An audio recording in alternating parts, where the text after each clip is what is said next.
Delivery ಆದ್ಮೇಲೆ ತುಂಬಾ wait ಜಾಸ್ತಿ ಆಗತ್ತೆ ಅಂತ ಭಯ ಪಡ್ತಾ ಇದ್ದೀರಾ? ದಿನಕ್ಕೆ 4 ಬಾರಿ ಆದ್ರೂ ಹೋಗಿ ಹೋಗಿ ನಿಮ್ಮ ವೇಟ್ ಅನ್ನ ಚೆಕ್ ಮಾಡ್ತಾ ಇದ್ದೀರಾ? ಹೆದರಬೇಡಿ. ಈ ವಿಡಿಯೋದಲ್ಲಿ ಡೆಲಿವರಿ ಟೈಮಲ್ಲಿ ಆಗಿರ್ಬೋದು ಅಥವಾ ಆಫ್ಟರ್ ಡೆಲಿವರಿ ಆಗಿರ್ಬೋದು, ಯಾಕೆ ವೇಟ್ ಜಾಸ್ತಿ ಆಗತ್ತೆ ಅಂತ ತಿಳಿದುಕೊಳ್ಳೋಣ. ಸ್ನೇಹಿತರೆ, ತುಂಬಾ ಜನ ನೀವು ಯಾಕೆ ಹೀಗಿದ್ದೀರಿ ಅಂತ ಕಮೆಂಟ್ ಮಾಡೋರು ಸಿಗಬಹುದು. ನಿಮ್ಮ ವೇಟ್ ಬಗ್ಗೆ ಮಾತನಾಡುವವರು ಕೂಡ ಸಿಗಬಹುದು. ನಿಮ್ಮ ಶರೀರದಲ್ಲಿ ಸ್ವಲ್ಪ ಬದಲಾವಣೆ ಆದ್ರೂ ಕೂಡ ಅದು ನಿಮ್ಮ ಲುಕ್ಸ್ನ ಮೇಲೆ ಪ್ರಭಾವ ಬೀರುತ್ತೆ. ಆದ್ದರಿಂದ ನೀವು ಯುನೀಕ್ ಆಗಿ ಇದ್ದೀರಾ, ಅದಕ್ಕೆ ಜನರು ನಿಮಗೆ ಟಾಂಟ್ ಮಾಡ್ತಾರೆ, ಕಮೆಂಟ್ ಕೊಡ್ತಾರೆ, ಮತ್ತೆ ನಿಮ್ಮ ಬಗ್ಗೆ ಮಾತಾಡ್ತಾರೆ. ನಿಮ್ಮ ದೇಹ ನೋಡಿ ನಿಮ್ಮನ್ನ ಜಡ್ಜ್ ಮಾಡ್ತಾರೆ, ನಿಮ್ಮನ್ನ ಹೀಯಾಳಿಸ್ತಾರೆ, ನಿಮ್ಮನ್ನ ಅವಮಾನ ಮಾಡ್ತಾರೆ. ನಮ್ಮ ದೇಶವೇ ಈ ತರಹದ ಚಿಂತನೆಯಲ್ಲಿ ಮುಳುಗಿದೆ. ತಾಯಿತನ ಎನ್ನುವುದು ದೇವರು ಕೊಟ್ಟಿರುವ ಒಂದು ಅದ್ಭುತವಾದ ಶಕ್ತಿ. ಎಲ್ಲರಿಗೂ ಆ ಭಾಗ್ಯ ಕೊಡಲ್ಲ. ಯಾರಿಗೆ ಆ ಅರ್ಹತೆ ಇದೆಯೋ ಅವರಿಗೆ ಮಾತ್ರ ಈ ತಾಯಿತನ ಎಂಬುವ ವರವನ್ನು ಕೊಡ್ತಾರೆ. ಕೆಲವರು ತಾಯಿ ಆಗ್ಲಿಕ್ಕೆ ಕೂಡ ಹೆದರುವುದು ಯಾಕೆ? ನೆನಪಿರ್ಲಿ, ದೇವರು ಕೊಟ್ಟಿರುವ ವರದ ಮೇಲೆ ನಾವು ಪ್ರಶ್ನೆ ಮಾಡ್ತಾ ಇದ್ದೇವೆ. ಮೊದಲು ತಿಳ್ಕೊಳ್ಳೋಣ, ಯಾಕೆ ಹೆಂಗಸರಲ್ಲಿ ತೂಕ ಜಾಸ್ತಿ ಆಗತ್ತೆ ಈ ಆಫ್ಟರ್ ಪ್ರೆಗ್ನೆನ್ಸಿ, ಮತ್ತೆ ಈ ವೆಯ್ಟ್ ಗೇನ್ ಲೂಸ್ ಮಾಡ್ಲಿಕ್ಕೆ ಯಾಕೆ ಕಷ್ಟ ಆಗತ್ತೆ, ತೂಕ ಜಾಸ್ತಿ ಆಗುವ ತೊಂದರೆಗಳೇನು, ಮತ್ತೆ ಅದನ್ನ ಯಾವ ರೀತಿ ಸರಿ ಮಾಡಬಹುದು, ಇದರ ಬಗ್ಗೆ ಈ ವಿಡಿಯೋದಲ್ಲಿ ಮಾತನಾಡುವ. ಈ ವಿಡಿಯೋ ಪೂರ್ತಿ ನೋಡಿ. ನೀವು ಅರ್ಧಂಬರ್ಧ ನೋಡಿದ್ರೆ ಏನು ಅರ್ಥ ಆಗುದಿಲ್ಲ, ಅದಕ್ಕೆ ಫುಲ್ ವಿಡಿಯೋ ನೋಡಿ. ನಮಸ್ತೆ ಎಲ್ಲರಿಗೂ, ನಾನು ನಿಮ್ಮ ಪ್ರೀತಿಯ ಸನೆಡ್ಡಿ ಗುನ್ನ. ನನ್ನ ಯೂಟ್ಯೂಬ್ ಚಾನಲ್ಗೆ ನಿಮಗೆ ಸ್ವಾಗತ. ಜೀವನದ ಪಾಠ ಕಲಿಯುವ ಎಲ್ಲರಿಗೂ ಪ್ರೇರಣೆಯಾಗುವಂತೆ ಸಣ್ಣ ದೃಷ್ಟಾಂಗದ ಮೂಲಕ ಜೀವನದ ಪಾಠ ಹೇಳಿಕೊಡುವ ನನ್ನ ಸಣ್ಣ ಪ್ರಯತ್ನಕ್ಕೆ ನಿಮ್ಮ ಮೆಚ್ಚುಗಿರಲಿ. ಈ ವಿಡಿಯೋ ಪೂರ್ತಿಯಾಗಿ ನೋಡಿ ಮತ್ತೆ ಹೇಳಿ ನಿಮಗೆ ಹೇಗೆ ಅನಿಸಿತು ಅಂತ. ತಡ ಮಾಡದೆ ಈ ವಿಡಿಯೋವನ್ನು ಶುರು ಮಾಡುವ ಅಲ್ವಾ? ಮೊದಲು ನಾವು ಪ್ರೆಗ್ನೆನ್ಸಿ ಟೈಮ್ನ ಬಗ್ಗೆ ಮಾತನಾಡುವುದಾದರೆ, ಪ್ರೆಗ್ನೆನ್ಸಿ ಟೈಮಲ್ಲಿ ತಾಯಿ ಮತ್ತು ಮಗುವಿನ ಒಳ್ಳೆ ಡೆವಲಪ್ಮೆಂಟ್ಗೋಸ್ಕರ ಪರ್ ವೀಕ್ನ ಇಂಟರ್ವಲ್ ಅಲ್ಲಿ 10 ಡೇಸ್ ಕೂಡ ಇರಬಹುದು. ಇದರಲ್ಲಿ 300 to 400 kgs ಕ್ಯಾಲರೀಸ್ ಉಂಟಲ್ಲ, ಜಾಸ್ತಿ ಎಸ್ಟಿಮೇಷನ್ ಆಗಿ ಆಗಬೇಕಾಗುತ್ತದೆ. ಇದರಿಂದ ತಾಯಿ ಮತ್ತು ಮಗು ಇಬ್ರು ಹೆಲ್ದಿಯಾಗಿ ಇರ್ತಾರೆ. ನಾರ್ಮಲ್ ಆಗಿ 16ರಿಂದ 17 ವೆಯ್ಟ್ ಡ್ಯೂರಿಂಗ್ ಪ್ರೆಗ್ನೆನ್ಸಿ ಒಬ್ಬ ತಾಯಿ 9 ತಿಂಗಳಲ್ಲಿ ಆಗುತ್ತಾಳೆ. ಇದು ನಾರ್ಮಲ್ ಆಗಿ ಆಗುವಂತ ತೂಕ ಹೆಚ್ಚು.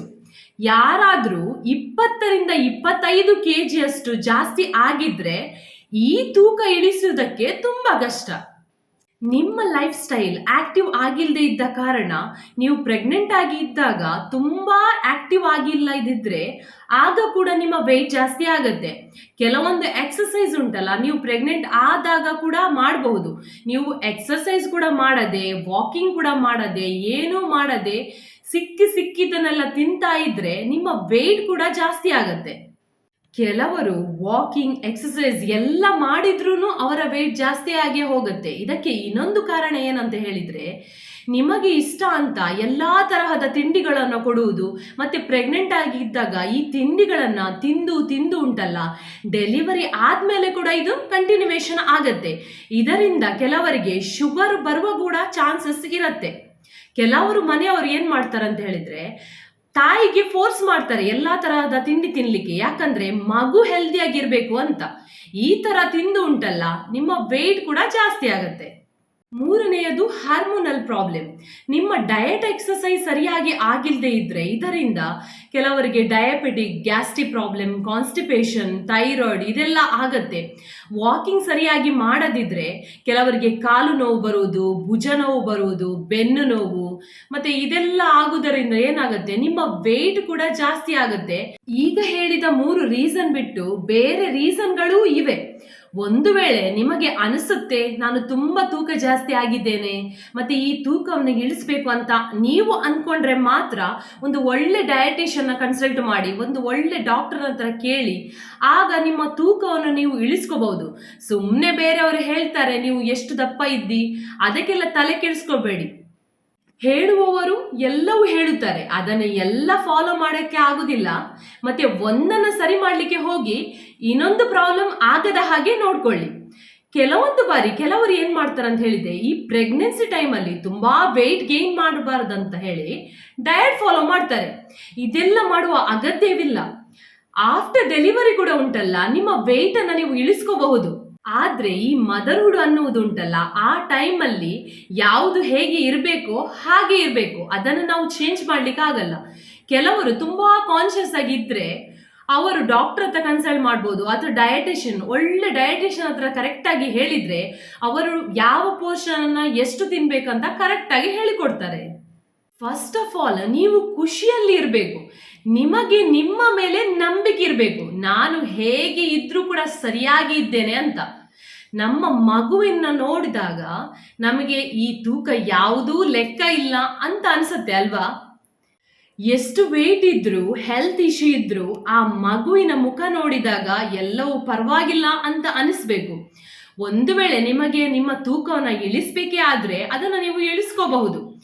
ಇದರಲ್ಲಿ 3 ತರಹದ ತಾಯಂದಿರ್ತಾರೆ.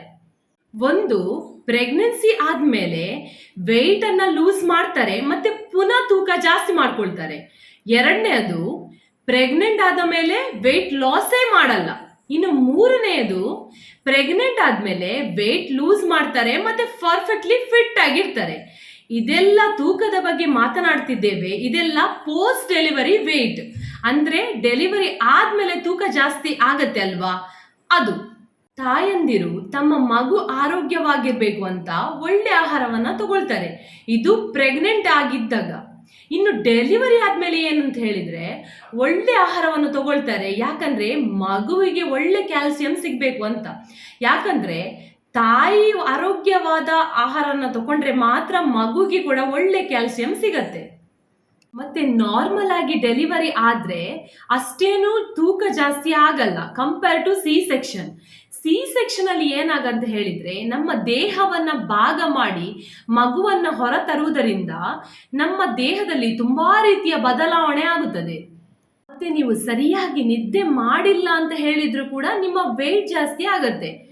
ಈಗ ಇಮಿಡಿಯೇಟ್ಲಿ ಮಗು ಆದ್ಮೇಲೆ ಏನಾಗತ್ತೆ ಅಂತ ಹೇಳಿದ್ರೆ ಈ ಮಗುವಿನ ನಿದ್ದೆ, ನಿಮ್ಮ ನಿದ್ದೆ ಎಲ್ಲವೂ ಎಫೆಕ್ಟ್ ಆಗತ್ತೆ. ಈಗ ಮಗು ನಿದ್ದೆ ಮಾಡಿದಾಗ ನೀವು ನಿದ್ದೆ ಮಾಡಬೇಕು. ಕೆಲವು ತಾಯಂದಿರಿಗೆ ಒಂದೇ ಚಿಂತೆ, ಈ 2.5-3 ಗಂಟೆಯ ಗ್ಯಾಪ್ ಅಲ್ಲಿ ಮಗುವಿಗೆ ಹಾಲು ಕೊಡ್ಬೇಕು ಅಂತ. ಈಗ ಮಗು ಹೇಳ್ತದೋ ಇಲ್ವೋ ಅಂತ ಅದೇ ಚಿಂತೆಯಲ್ಲಿ ಉಂಟಲ್ಲ, ಈ ತಾಯಂದಿರು ನಿದ್ರೆನೆ ಮಾಡುದಿಲ್ಲ. ಇನ್ನು ಕೆಲವರಿಗೆ ಹಲವು ರೀತಿಯ ಚಿಂತೆ. ಇದೆಲ್ಲ ಕಾರಣ ನಿಮ್ಮ ವೆಯ್ಟ್ ಜಾಸ್ತಿ ಆಗ್ಲಿಕ್ಕೆ. ಇನ್ನು ಕೆಲವರು ಹೇಳುವುದುಂಟು, ಡೆಲಿವರಿ ಆದ್ಮೇಲೆ ತುಂಬಾ ತೋರಾಗಿದ್ದಿ ಅಂತ. ಇದನ್ನ ಕೇಳಿ ಕೇಳಿ ಸ್ಟ್ರೆಸ್ ತಗೊಂಡು ಉಂಟಲ್ಲ, ನಿದ್ದೆ ಹಾಳಾಗಿ ವೆಯ್ಟ್ ಕೂಡ ಜಾಸ್ತಿ ಆಗತ್ತೆ.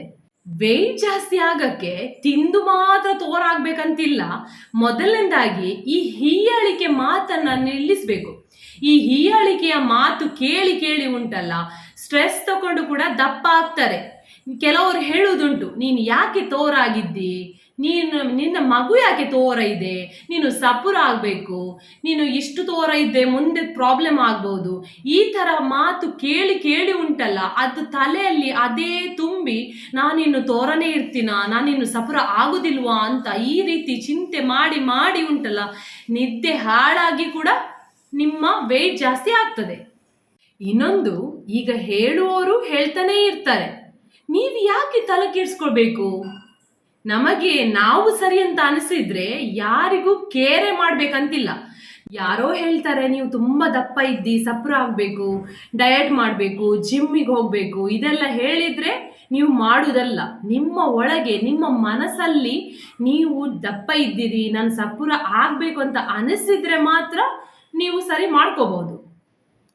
ಕೆಲವರು ಹೀಯಾಳಿಸುವಾಗ ನೀವು ಸ್ಟ್ರೇಟ್ ಆಗಿ ಉತ್ತರ ಕೊಡಬೇಕು, ನಾನು ಸರಿಯಾಗಿದ್ದೇನೆ, ನಿಮ್ಮನ್ನ ನೀವು ನೋಡ್ಕೊಳ್ಳಿ ಅಂತ. ಆಗ ಯಾರು ಮಾತಾಡುವುದಿಲ್ಲ. ಇನ್ನೊಂದು, ಈ ತರ ಎಲ್ಲ ಮಾತನಾಡುವುದಂತಲ್ಲ ನಮ್ಮವರೇ, ನಮ್ಮ ಹತ್ತಿರದವರೇ. ಈ ತರ ಹತ್ತಿರದವರೇ ನಮ್ಮನ್ನ ಕ್ವಶನ್ ಮಾಡುವಾಗ ನಾವು ಅವರಿಗೆ ಉತ್ತರ ಕೂಡ ಕೊಡಕ್ಕಾಗದೆ ಹಿಂಜರಿಕೆಯಿಂದ ಸ್ಟ್ರೆಸ್ ತಗೊಂಡು ಈ ರೀತಿ ವೇಟ್ ಗೇನ್ ಆಗತ್ತೆ. ಯಾರನ್ನು ನಾವು ಸರಿಯಾಗಿ ಪ್ರಾಬ್ಲಮ್ ಏನಿದೆ ಅಂತ ಗೊತ್ತಿಲ್ಲದೆ ಯಾರಿಗೂ ಅಡ್ವೈಸ್ ಕೊಡ್ಲಿಕ್ಕೆ ಹೋಗ್ಬಾರ್ದು. ನಮ್ಮ ಫ್ರೀ ಅಡ್ವೈಸ್ ನಮ್ಮ ಹತ್ರನೇ ಇರಿಸ್ಕೋಬೇಕು, ಬೇರೆಯವರ ತಲೆಯಲ್ಲಿ ಇದೆಲ್ಲ ತುಂಬಾರ್ದು. ಮತ್ತೆ ಸ್ಟ್ರೆಸ್ ತಗೋಬೇಡಿ, ಆಗ ಯಾವುದೇ ತೂಕ ಜಾಸ್ತಿ ಆಗುವ ಸಂಭವ ಇರುವುದಿಲ್ಲ. ಇನ್ನೊಂದು, ರೆಸ್ಟ್ ಮಾಡುವುದಂದ್ರೆ ಬೆಡ್ಡಲ್ಲಿ ಬಿತ್ಕೊಂಡಿರುವುದಾ, ಅದನ್ನ ರೆಸ್ಟ್ ಅನ್ನೋದಿಲ್ಲ. ರೆಸ್ಟ್ ಅಂದ್ರೆ ಮೈಂಡ್ ಕೂಡ ಫ್ರೀ ಆಗಿ ಇಟ್ಟಿರ್ಬೇಕು. ಮತ್ತೆ ಇನ್ನೊಂದು, ನಾವು ಪ್ರೆಗ್ನೆಂಟ್ ಆದಾಗಿಂದ ಮಗು ಆಗೋ ತನಕ ಎಷ್ಟೆಲ್ಲ ಬದಲಾವಣೆ ನಮ್ಮ ದೇಹದಲ್ಲಿ ಆದಾಗ ಸ್ವಲ್ಪ ಆದ್ರೂ ಚೇಂಜಸ್ ಆಗ್ಲೇಬೇಕಲ್ವಾ? ಇದೆಲ್ಲ ಸಾಮಾನ್ಯವಾದ ಬದಲಾವಣೆ. ಏನು ಮುಜುಗರ ಪಡಬೇಕಾದ ಅಗತ್ಯನವಿಲ್ಲ. Please accept the difference. ನಾವು ಮೊದಲು ಇದ್ದ ಹಾಗೆ ಇರಬೇಕು, ಸ್ವಲ್ಪನೂ ಚೇಂಜಸ್ಸೇ ಆಗ್ಬಾರ್ದು ಅಂತ ಹೇಳಿದ್ರೆ ಅದು ಆಗುದಿಲ್ಲ. ನಮಗೆ ಅದೇ ಆಕಾರ ಬೇಕು ಅಂತ ಹೇಳಿದ್ರೆ ಅದು ಆಗತ್ತಾ? ಈಗ ನಾವು ತಾಯಿ, ಕೆಲವರಿಗೆ ಕೇವಲ ಮುಖದಲ್ಲಿ ಮಾತ್ರ ಚೇಂಜಸ್ ಆಗೋದು, ಕೆಲವರಿಗೆ ಹೊಟ್ಟೆಯಲ್ಲಿ ಮಾತ್ರ ಚೇಂಜಸ್ ಆಗೋದು, ಕೆಲವರಿಗೆ ಭುಜದಲ್ಲಿ ಮಾತ್ರ ವೇಟ್ ಬರೋದು, ಇದೆಲ್ಲ ಉಂಟಲ್ಲ ಪಾರ್ಟ್ ಆಫ್ ಮದರ್ಹುಡ್. ನೀವು ಫಿಸಿಕಲಿ ಫಿಟ್ ಆಗಬೇಕು ಅಂತ ಹೇಳಿದ್ರೆ ಮೆಂಟಲಿ ಫಿಟ್ ಆಗಿರ್ಬೇಕು, ಅದು ತುಂಬಾ ಇಂಪಾರ್ಟೆಂಟ್. ಕೆಲವರು ಬಾಡಿ ಹಾಳಾಗತ್ತೆ ಅಂತ ಮಗುವೆ ಬೇಡ ಅಂತ ಅನ್ಕೊಳ್ಳೋರು ಇದ್ದಾರೆ. ಹಾಗೆ ಮಾಡಬೇಡಿ. ಈಗ ಉಂಟಲ್ಲ ಡಯಾಟಿಷಿಯನ್ಗಳಿದ್ದಾರೆ, ಡಾಕ್ಟರ್ಸ್ಗಳಿದ್ದಾರೆ, ತುಂಬಾ ಫೆಸಿಲಿಟಿಗಳಿವೆ. ಹಾಗಾಗಿ ನಿಮ್ಮ ವೇಟ್ ನೀವು ಇಳಿಸ್ಕೋಬಹುದು. ಮಗು ಬೇಡ ಅಂತ ಮಾತ್ರ ಕೂರ್ಬೇಡಿ. ಎಷ್ಟೋ ಮಂದಿ ಈ ಬ್ಯೂಟಿ ಹಾಳಾಗತ್ತೆ, ಬಾಡಿ ಹಾಳಾಗತ್ತೆ ಅಂತ ಮಗು ಬೇಡ ಅಂತ ಕೂರುವವರು ಇದ್ದಾರೆ. ಎಷ್ಟೋ ಜನರಿಗೆ ಉಂಟಲ್ಲ, ಮಗು ಬೇಕು ಅಂತ ಹೇಳಿ ಎಷ್ಟೋ ಹರಕೆ ಹಾಕಿದ್ರೂ ಕೂಡ ಆ ಮಗುವಿನ ಭಾಗ್ಯ ಸಿಗ್ತಾ ಇಲ್ಲ. ಇನ್ನು ಕೆಲವರಿಗೆ ನಾನು ಹೇಳೋದು, ನಮ್ಮ ಜೀವನದಲ್ಲಿ ಬಗೆಹರೆಯದ ತುಂಬ ಪ್ರಾಬ್ಲಮ್ಸ್ಗಳಿವೆ, ತುಂಬ ತೊಂದರೆಗಳಿವೆ. ಅದನ್ನು ನಾವು ಸರಿ ಮಾಡುವ. ಬೇರೆ ವಿಷಯಕ್ಕೆ ನಾವು ತಲೆ ಹಾಕುವುದು ಬೇಡ, ಅವರಿಗೆ ಚುಚ್ಚುಮಾತಿ ಹೇಳುವುದು ಬೇಡ, ಅವರಿಗೆ ಅವಮಾನ ಮಾಡುವುದು ಬೇಡ. ನೀವು ದಾರಿಯಲ್ಲಿ ಹೋಗ್ತಾ ಇರ್ತೀರಾ, ದಾರಿಯಲ್ಲಿ ಸಾಗಬೇಕಾದ್ರೆ ಅಲ್ಲಿ ಮಣ್ಣು ಕೆಸರು ಎಲ್ಲವೂ ಇರುತ್ತೆ. ಕೆಸರು ನಿಮ್ಮ ಕಾಲಿಗೆ ತಾಗಿತು ಅಂತ ಅನ್ಕೊಳ್ಳಿ, ಆಗ ಅದು ನಿಮ್ಮ ಬಟ್ಟೆಗೂ ತಾಗತ್ತೆ ಅಲ್ವಾ? ನೀವು ಕೂಡ ಅನ್ಕೊಳ್ತೀರಾ, ಹೊಸ ಬಟ್ಟೆ ಇತ್ತು, ಈ ಕೆಸರಿನಿಂದ ಎಲ್ಲವೂ ಹಾಳಾಯ್ತು ಅಂತ. ಆದ್ದರಿಂದ ಮುಂದೆ ನಡೆಯುವಾಗ ಜಾಗ್ರತೆಯಿಂದ ಇರ್ತೀರಾ, ಮತ್ತೆ ನಿಮ್ಮ ಕೈಯಲ್ಲಿ ಟವಲ್ ಇದ್ರೆ ಅದನ್ನ ಸರಿ ಮಾಡ್ತೀರಾ, ಮತ್ತೆ ದಾರಿ ಮುಂದುವರಿಸ್ಕೊಂಡು ಹೋಗ್ತೀರಾ. ಇದೇ ರೀತಿ ಮೂರ್ಖರು ನಮ್ಮ ಸಮಾಜದಲ್ಲಿ ಇದ್ದಾರೆ. ನಮ್ಮನ್ನು ತೋರ ಇದ್ದಿ ಅಂತ ನಮ್ಮ ಮೇಲೆ ಜಡ್ಜ್ ಮಾಡ್ತಾರೆ.